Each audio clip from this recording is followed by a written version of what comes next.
Hi kids, we're used to thinking of school buses as a safe mode of transportation for kids on their way to school. A place, so to speak, to hang out where you joke and laugh with your classmates. One would think that they're sitting there, looking out the window. The only worry one might have is whether today the teacher will do some assignment or surprise question, or whether we will see the girl or boy we like again. And yet today, sadly, we are going to talk about one of the most frightening and distressing stories having to do with this meme. Those 12 kids never thought they would become the protagonists of such horror, and that a few hours later, they would be one step away from the end. Asterisk, sit comfortably, grab something to nibble on, and I recommend stay until Chochilla's final story. The most shocking of all. You are about to hear 3 stories that will make you dread school buses.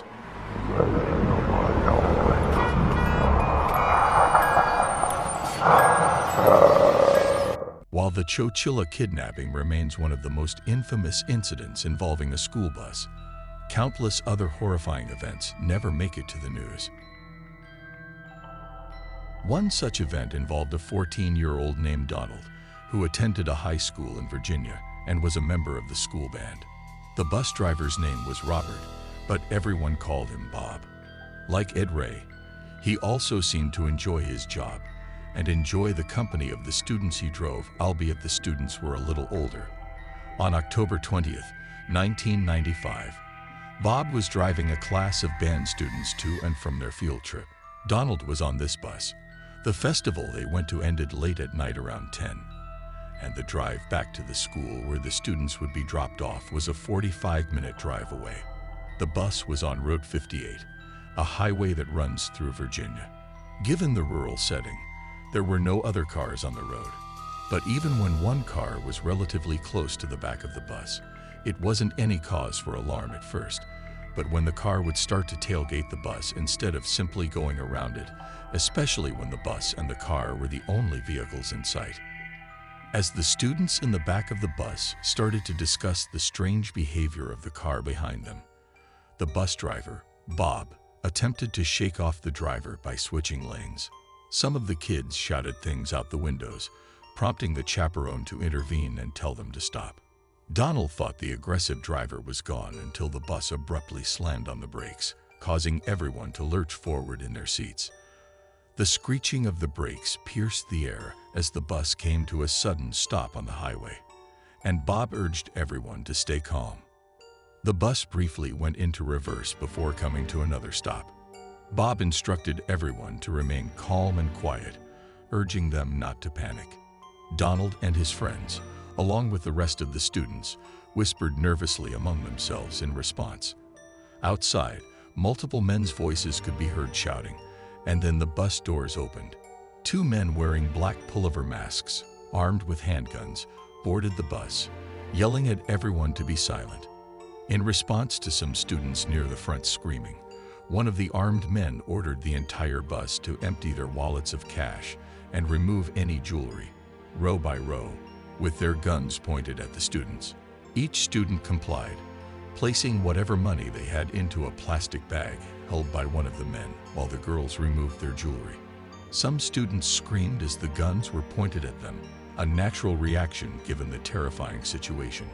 Donald, reflecting on the moment when he had a gun aimed at his head at the age of 14, described it as emotionally traumatizing, feeling as though his entire existence was at risk if he made any wrong move or looked at the gunman the wrong way.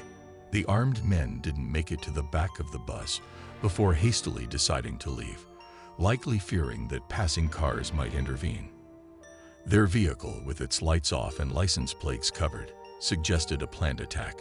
Despite the ordeal, everyone on board made it home safely, although most had been robbed.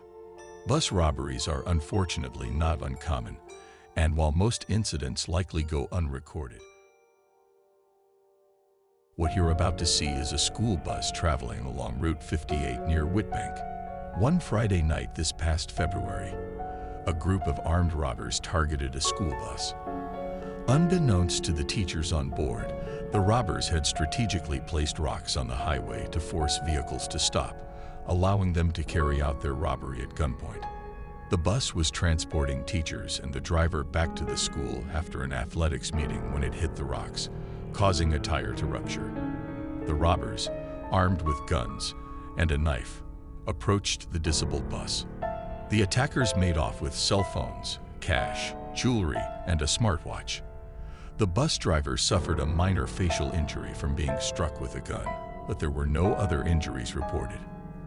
After the robbery, the assailants fled the scene, leaving the victims to seek assistance from a passing tow truck. One of the teachers used the tow truck driver's phone to alert authorities, prompting a police investigation. As of now, the robbers remain unidentified. School buses can become targets for robbery due to the potential number of passengers they carry. While such incidents may not always make headlines, they do occur. When faced with armed individuals, it's safest to comply with their demands. On July 15, 1976, in Chowchilla, California, a significant event unfolded that remains etched in the town's history. At approximately 4 p.m., school bus driver Ed Ray was transporting 26 students from Dairyland Elementary School back home from a summer class trip to the Chowchilla Fairgrounds swimming pool.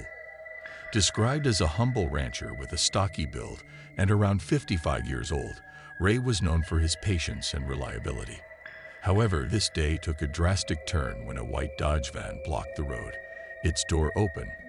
As the bus turned onto Avenue 21, a man wearing overalls and pantyhose covering his face emerged from the van, brandishing a revolver, and stood in front of the bus. The man approached Ed calmly and asked him to open the door, followed by two more individuals dressed similarly. One of them held a rifle, which he pointed at Ed, while the others instructed everyone to move to the back of the bus. One of them took the wheel and drove, while the one with the revolver followed in the van. They drove about a mile and concealed the bus in a bamboo thicket near the Chowchilla River. 12 children were escorted into the white van, while Ed and the remaining 14 kids were directed into a green van waiting at the location. This second van had a partition separating the driver's seat from the back, with sealed windows. All the children endured 11 hours in the pitch-black interior, enduring extreme heat and fearing for their lives, uncertain of what would happen next. Some of the older children tried to uplift the mood by singing songs like "If You're Happy and You Know It," to comfort the younger ones amidst the harrowing situation. Meanwhile, in town, alarm bells rang as the bus failed to arrive within its usual time frame, prompting parents to raise concerns about Ed's punctuality. Within an hour, news of the missing bus spread through local media channels, leading to a concerted effort by parents and law enforcement to locate it. By evening, the abandoned bus was discovered, prompting the arrival of 30 FBI agents to launch an intensive investigation. Late that night, the vans reached a rock quarry in Livermore, 100 miles away, leaving Ed exhausted after being awake for 24 hours. As the back doors of the van opened, a man handed Ed a flashlight and instructed him to strip before descending into a hole with a ladder. Above-ground roll calls were conducted for the children, with their names being written down as they were escorted off the bus individually. Upon disembarking, they were stripped and directed to descend a ladder into what was ominously termed the hole. This turned out to be an old moving van positioned in a deep pit, 12 feet below ground level, sparking immediate concerns of collapse or suffocation among the terrified children. However, there were 2 air shaft hoses extending above ground to a nearby tree, as well as meager supplies such as Wonder Bread, peanut butter, potato chips, and water jugs, along with rudimentary toilet facilities. Once all the children were inside, one of the captors ominously declared, "We'll be back for you," before sealing the entrance with a steel plate, leaving the children trapped in darkness. The children pleaded for release as they heard repeated thuds on top of the van. As dirt was shoveled onto the van, burying them alive, panic spread among the children trapped inside. Ed Ray and Michael Marshall, the oldest in the group at 14, tried to maintain calm amidst the chaos. Despite futile attempts to push open the lid, they soon realized their efforts were in vain. With dwindling supplies and failing ventilation, The situation became dire.